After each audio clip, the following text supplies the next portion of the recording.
We're bringing our focus back to the lineup of conversations around topical issues in the news this morning.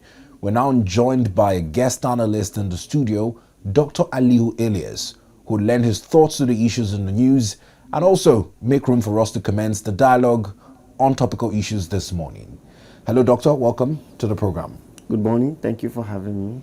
Now, it's quite a solemn period in Nigeria. Right. Yesterday, the former president was laid to rest. We did see tributes pouring in from across the world, while some eminent African leaders, alongside state governors, military heads of states, were at what many would describe as a full state's burial yesterday. Let's get your thoughts on this development. Right. I think it's quite unprecedented. We've not seen a burial to this level before.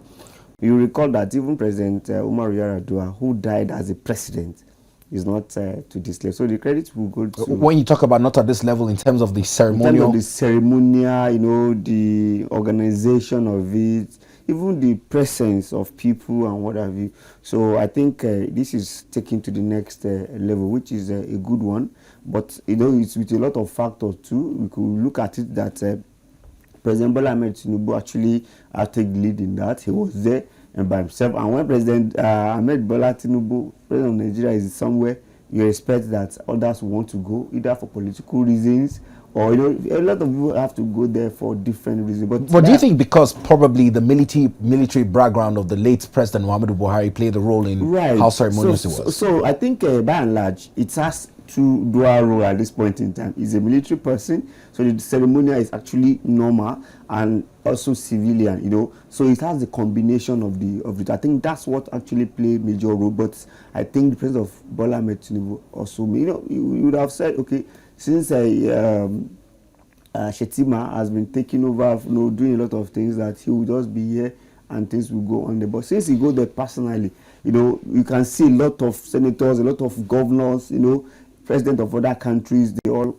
came there to actually celebrate with. I think it's a life that has been, will I say, a fulfilled life, so to say, because for you to become president or head of state, at the age he became head of state, and he still have the opportunity of becoming a democratic president twice.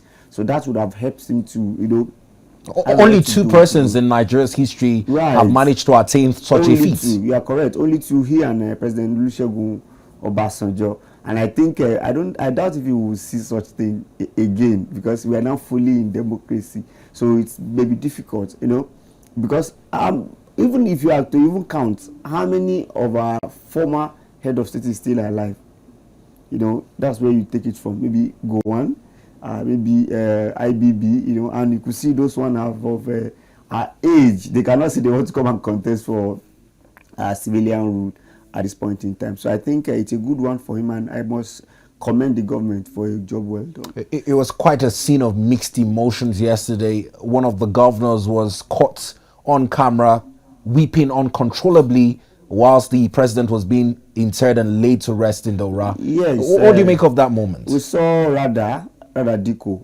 the governor of Katsina. You can't expect less. You recall that actually President Muhammad Buhari actually brought him to limelight. He was at Sweden.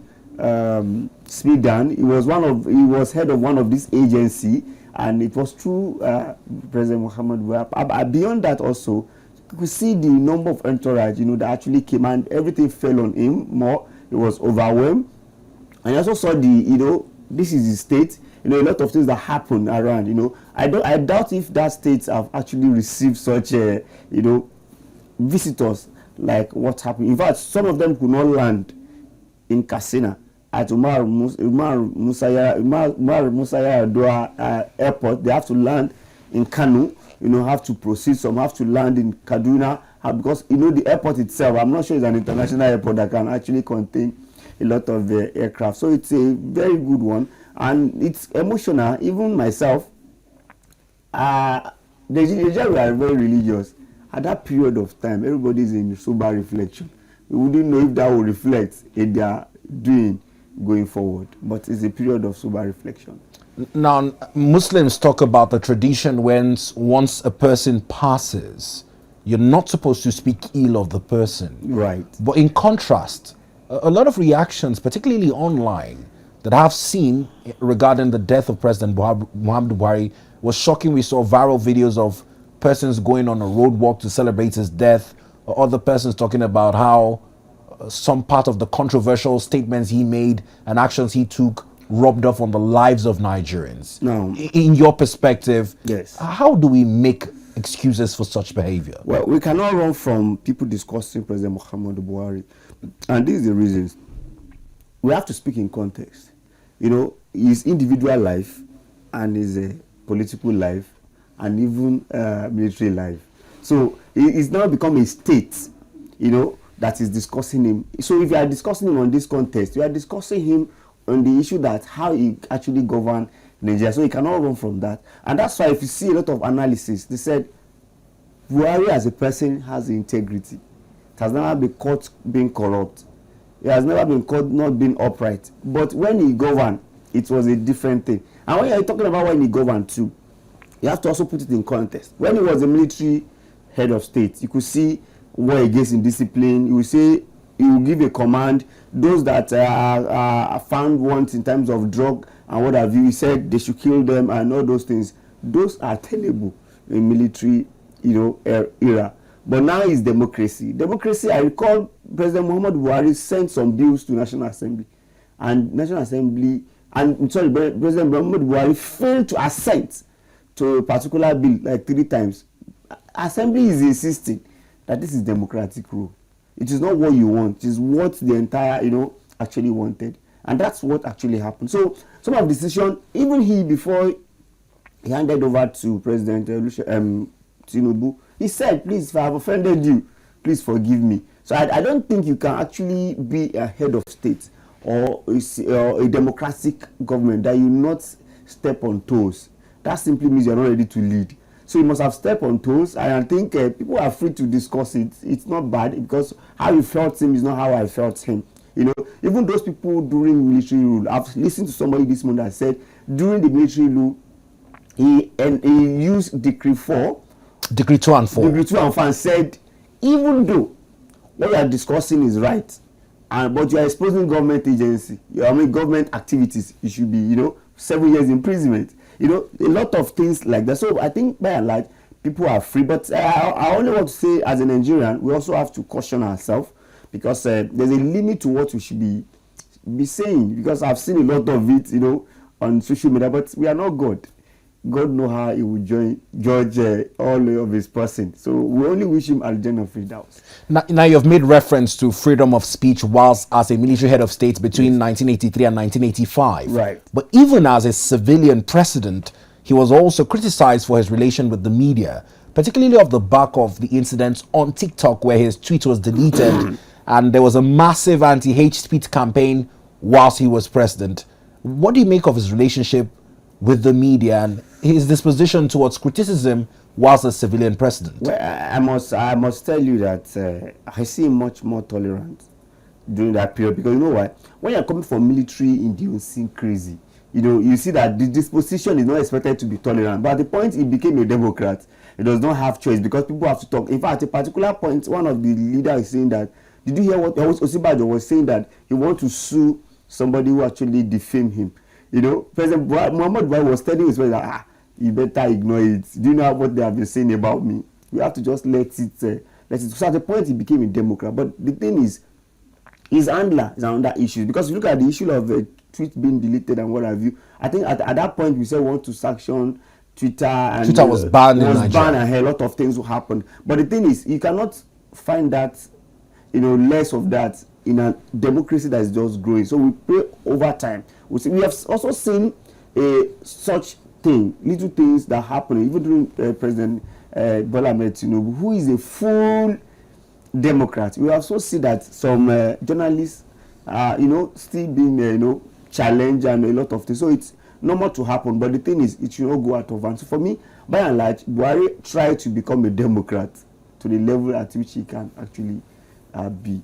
Now, the other angle to this conversation is a period of national mourning, 7 days. It's been greeted with mixed reactions. Particularly, the National Assembly has come under some criticism for suspending all legislative activities for 7 days. How do we reflect on this period of national mourning, and what are the limits therein? You will recall that I made mention that the ceremony for President Muhammadu Buhari was unprecedented. Even declaring a holiday, I can't recall that there's a holiday during Yaradua. You know, there's a difference between work-free day and holiday. A public holiday. So this is a public holiday, not work-free day. So that's another thing we need to look at. The other thing is 7 days period of mourning. I don't think period of mourning will actually have effect on National Assembly. I expect them to have actually observed that yesterday because all of them were there too. Maybe after 2 days, then they can resume to their, you know, mourning does not actually stop you. The flag will be flown at half-mast. At half. So I think that would have been so we should be cautioned in terms of excessive holiday, because death is what everybody must taste, you know, and in as well as what everybody must taste, our statement, especially our leader, they will continue to taste it, while the followers also will continue to taste. Are we going to be declaring such at that level? Perhaps we still have some leaders who have, so we have to look at it very well. And that's why I said I think it's disposition of President Tinubu that made all this to be, like, you recall that they actually called for FEC, you know, at the point the emergency FEC session. It's been postponed to Friday. They now. have to you know, change it. And you can also see that even the flight that took President Muhammadu Buhari was the presidential jet. He has to go. Even president has to follow another, you know, aircraft down to, you know, Daura. So I think it's Casina. So I think it's disposition of president. But let's look at it. 3-time president. You know, he actually deserve anything we can give to him. Now, the timing of this 1 week mourning period coincides with the commencement of town hall hearings on the Constitution review. It's in some sense quite coincidental, but owing to something as crucial as forming a people's constitution has been yearned for Nigeria. Do you see this 1 week setting the pace back, or it doesn't take anything off it? Well, for me, it doesn't take anything off it because it can be rescheduled. It's about our planning. Then when you are planning, you also look at force majeure, you know, natural, you know, act of God. So when you are planning, you have to consider act of God in your planning. So by so doing, you can factor those act of God into it. So if this happens, okay, we'll do this. If this, and that's why I'm happy that this time around the review started on time, so that it can actually it can be achieved before the end of this 10th assembly, because before the end of this 10th assembly. So I think it's not too much to actually adjust. What if other things also happen? You know, we've seen countries that suffer typhoon, you know, fire, you know, a lot of things, flood, you know, a lot of. So we are happy that this is just somebody returning to his maker.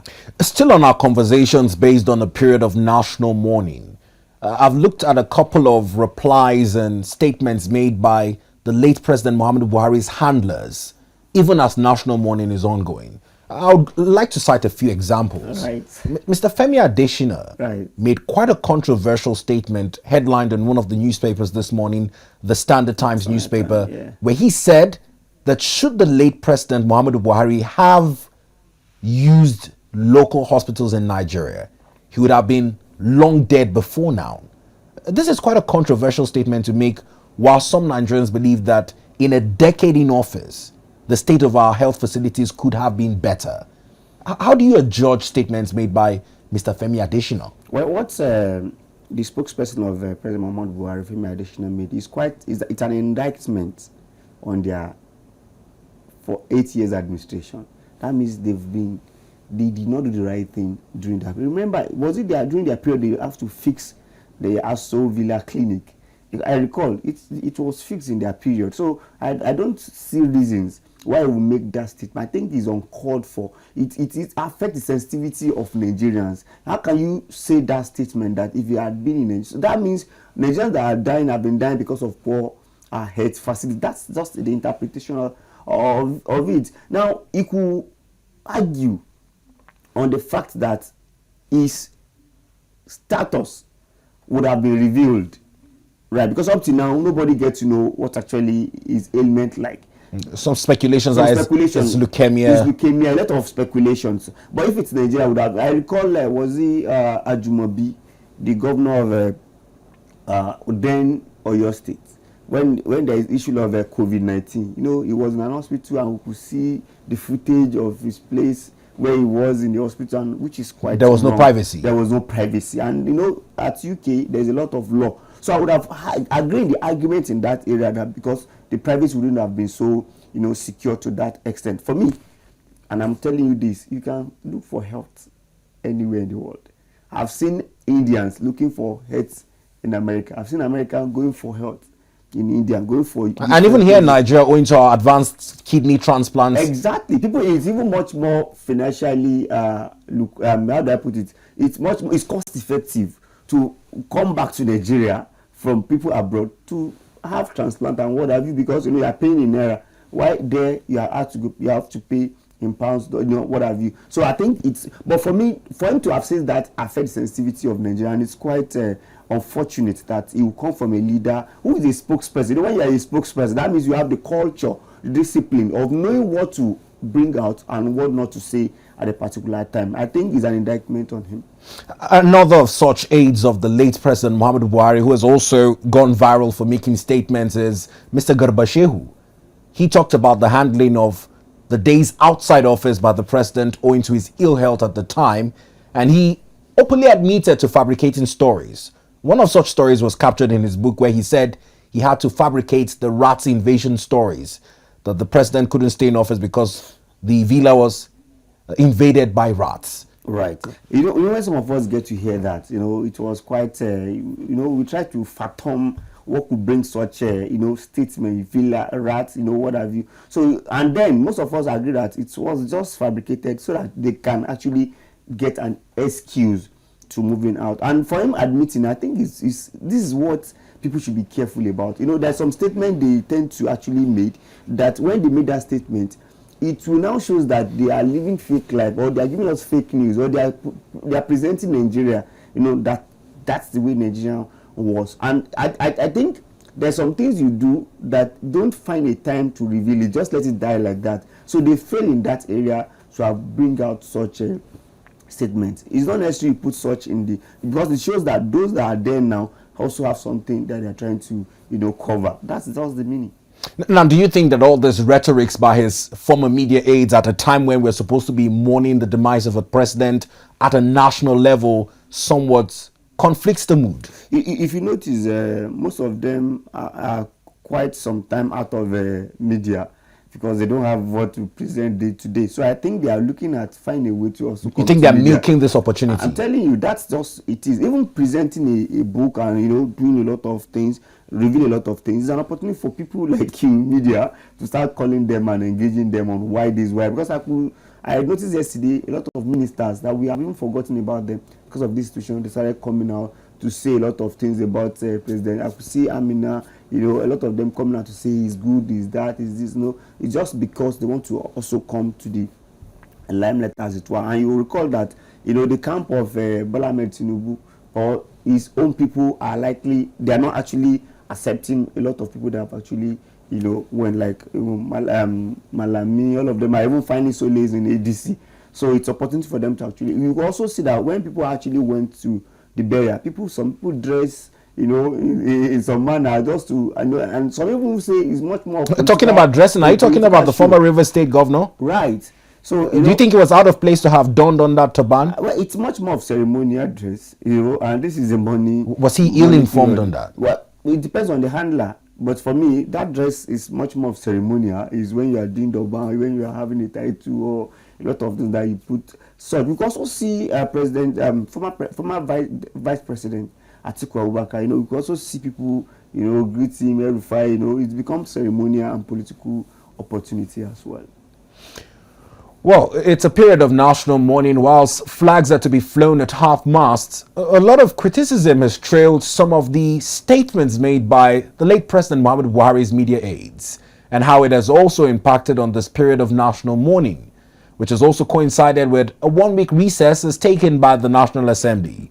Whilst Nigerians continue to dialogue on this, it is also off the back of a postponed CONFAB as convened by the Patriots. Now, delegates are to convene in Abuja as discussions begin in a proposed move to plan what many would consider as the people's constitution that would reflect constitutional democracy. Now, this will not be the first time there is a CONFAB in that regard. Doctor, what do you think will be different by this CONFAB as convened by the Patriots? My first question is, who is sponsoring this? You have concerns over the sponsors. Yes, do you think it is political or apolitical? In Nigeria, most time you have to look at the source of things. It appears political because from what they are saying, Patriot, and I heard the former vice president, what's his name, is the head of it. No, he's former or Commonwealth. What's his name now? He's part of the people, and we could see big names. But when you say CONFAB and the Patriot is coming up, it's not complete when you don't have the young people in it, because you are actually doing constitution for the young people. So why will you be the one, creating the, we are expecting youth CONFAB as well, and we've not seen it coming up. But I think they are doing some cool. So it's a good one if they come together to form. But the thing is, will you see the limelight? We've seen CONFAB during that period. We also see even the National Verify restructuring committee. We've not seen all those things come to limelight. Then I have to, for me, I will blame the National Assembly, because I think they should look at all these CONFAB reports and start using them to actually form our constitution. Now it's even coinciding with when the constitutional review is going on. So I think if they can actually work together, it's not bad for Patriot to come together. After all, they have actually benefited this benefits at this in this country so much. So it's not bad if they're actually paying the price. But I don't think it's enough for them to say it's only the Patriot. You must also consider people that are upcoming who also need to contribute to the constitution, because constitution is actually meant for people that are coming to benefit from. Now, on the subject of an all-inclusive discussion when it pertains to constitutional democracy, right, if you were to prefer or make some recommendations, what would be some of the recommendations you would like to be included in discussions on a constitutional amendment?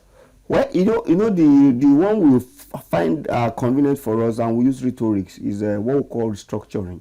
Devaluation of power. So for me, the first thing that we should consider is structure.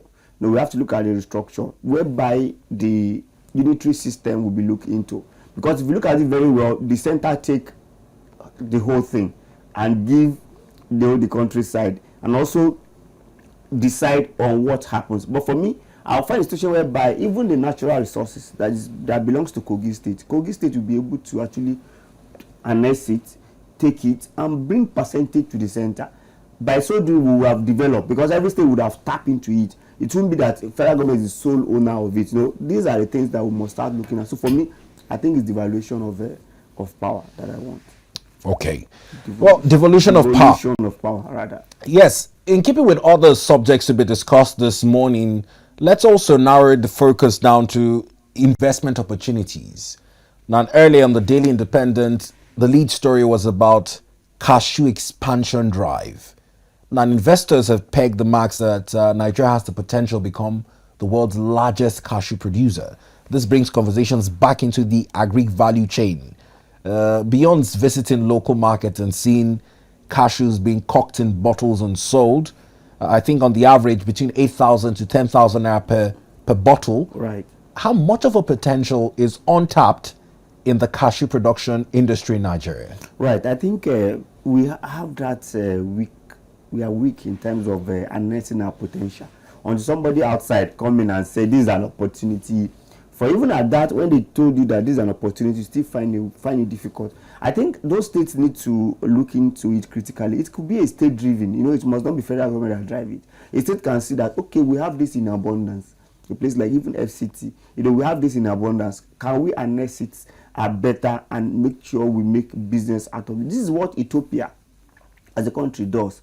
Every of the agri sector is well maximized and mechanized to the extent that they even not only produce it, they only tap the value chain. Because if you actually just get the cashew and take it out of Nigeria, it does not add any value to Nigeria. So we must harness the value chain to the extent that apart from harvesting it, we must also make sure that we process it to an extent before we actually export it. We have a lot that can be tapped into, and that's why sometimes when our government are saying they want to diversify, I'll try to understand your method of diversification, because our mainstay of the economy, apart from oil, who employ more Nigerians, is still agriculture, and these are the value chain that can be actually tap. So it's an investment opportunity that government must look into.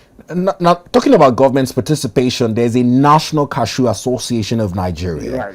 Right. When you look at it from the fact that states where this is a viable product, cash crop, would I like to call it under that category, there's little or no awareness of the activities of that association.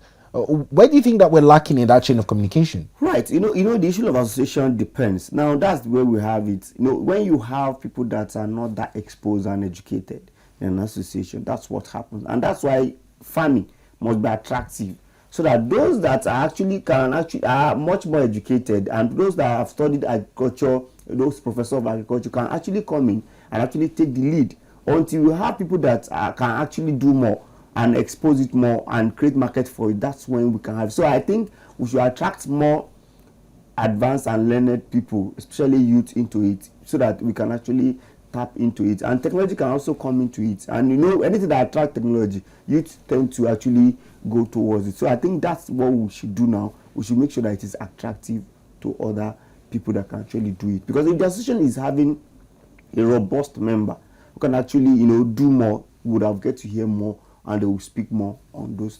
opportunities. Now, certain crops and agricultural produce which are now a competitive advantage for Nigeria on a national level. I know there's been a new ministry created, but we still have the Ministry of Agriculture, largely in line. We have institutions of agriculture across the country. How do you think Nigeria can channel this comparative advantage that it has in certain crops based on its synergy between those institutions and the ministries and departments of governments that are available to have that discussion? I think our Ministry of Agriculture are underperforming, and I will tell you, do you know that they have much more agency under Ministry of Agriculture than any other? Maybe education and agriculture should be competing in that area, and you have not been able to tap those things to its fullest. I think that's why I want President Bola Ahmed Tinubu to focus more on that sector, because that's what employs more Nigerians, and there's also abundance opportunity in that area. So I think the ministry has to do more. Now that they separate livestock from Ministry of Agriculture, for us, I think it is just the issue of you are just adding what you don't need to add. A department can handle livestock, but now you say livestock should separate from them. What about other cash crop? How are we actually maximizing? And we must also come into private sector now, and that's why I said government still take the lead until there is that opportunity, that window will be able to do. But so the council or the council that is in charge of it, to also work with the association, so the association can tell them their problems on how to actually harvest, how to plant more, and how to actually process. Because the major problem we have in Nigeria is even export problem, and export is better now from this policy of this government. It appears that it is even easy. Export is more encouraged now because of the value, of our currency. You can hardly import. It's quite expensive, but it's very cheap to actually export. So government should actually annex that area to give people opportunity to export more. Well, quite interesting submissions by Dr. Aliyu Ilias. Now, the president of the National Cashew Association of Nigeria, Mr. Ojo Ajanaku, speaking to the newspaper that headlined this story this morning, talked about states that have this comparative advantage in the target to draw over $7.2 million in investments into the cashew expansion drive.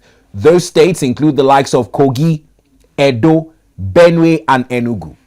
Now, and it's going to be an interesting conversation because as it stands, on the average, Nigeria produces over 500,000 metric tons of cashew annually. His target is for more investments in seedlings to be planted across these states with a comparative advantage in Nigeria. We're still on the focus of making states more viable. One state has taken another lead in tapping Nigeria's untapped gas potential. Akwa Ibom State is reported this morning as having signed an MOU with the NNPCL and GACN in what would now be recorded as quite a landmark investment of $3.5 billion in this gas deal. Now, Doctor, we keep on having this rhetoric of how much we have in abundance gas resources, how much we need to take actions in curbing gas flaring. Does this move the needle in that conversation? Honestly, it's a good one in the right direction, and that's why Akwa Ibom seems to be taking lead in most of these things. They understand that they have it in abundance, and the next thing to do is to make sure that they actually harness it. And that's why if you start having state-owned enterprise, this is the benefit that come there. Look at Akwa Ibom Air. Look at what it has bring about it. So if they also have state-owned, company like this, especially that they have comparative advantage, it is in their doormouth to actually max. I think this is a good one, and I hope other states will tap into such things to make sure that they create an enterprise within what they have comparative advantage on. It's a good one. Now, I know that this administration has also looked at our gas resources more keenly, and hence why we have a Minister of State for Petroleum, a Minister of State for Gas. How far, so far, so good? How impressed have you been with their performance? Because he's from Akwa Ibom as well. Right. If you ask that question, it becomes it depends on, the president is still the Minister of Petroleum in general. Right. So now, if you ask me, because I'll tell you from my experience in gas conversion.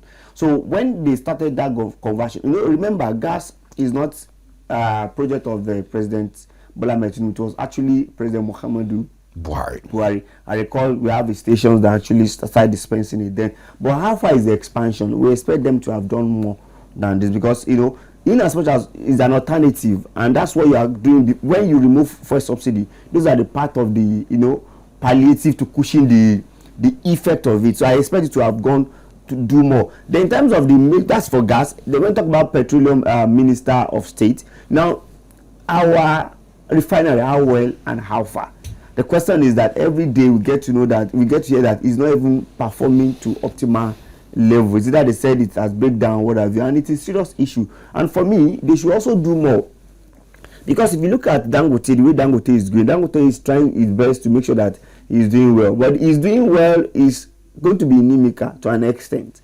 Because anyway there is no competition, monopolies seem to take the day. And when monopolies take the day, it simply means that the person will be the determinant of everything that happens. So for me, I still want them to give them for importation. When you import to an extent, it will demand and supply, and it will bring equilibrium to an extent to the benefit of the citizen. So I think they need to do more. 2 years down the line, they are making some efforts, but they need to do more. Now, talking about taking credits for these initiatives as well, the NNPCL, yes, has a new leadership under Engineer Bayo Julari. Right. How much credit can be taken by the new leadership for such groundbreaking deals? Well, for me, it's a continuum. So you wouldn't say he that is doing it. This must have been in pipeline before he actually arrived. So they are only signing the deal now. It's a very big deal. Look at what it is, $3.5 billion, dollars. So that means it has been on the pipeline. But we look forward to his own performance as well, because he has a track record. Well, thank you very much for your time on the program this morning, Doctor. We appreciate your objectivity while speaking to these issues in the news. Thank you for having me.